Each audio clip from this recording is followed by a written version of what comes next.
मलिया जे सुतेला धव धव राहर, मलिनी जे सुतेली ओसार हो। मलिया जगावेला अपनी मलिनिया, उठो मालिन भइल भिनुसार हो। उठी के मलिनिया हो अंगना बहारे, पिछवा दुल्हे रामा ठाड़ हो। कि दुल्हे तुहरे काज परोजन, कि तुहरे भैया के बियाह हो।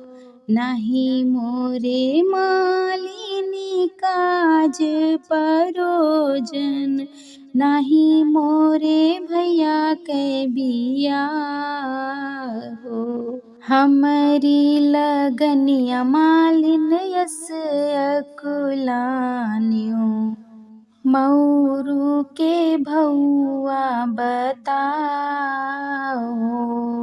आरी आरी गाछौ मालिन रई से चिरई, बिचवा में गाछौ हंसा मोर हो। सब केहू निरखेलै रई से चिरई, सासु निरखेली हंसा मोर हो।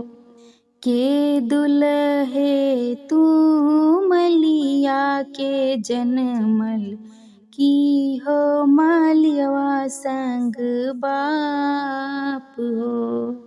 नाही हम सासु मलिया के जनमल, नाही मलियवा संग बाप हो।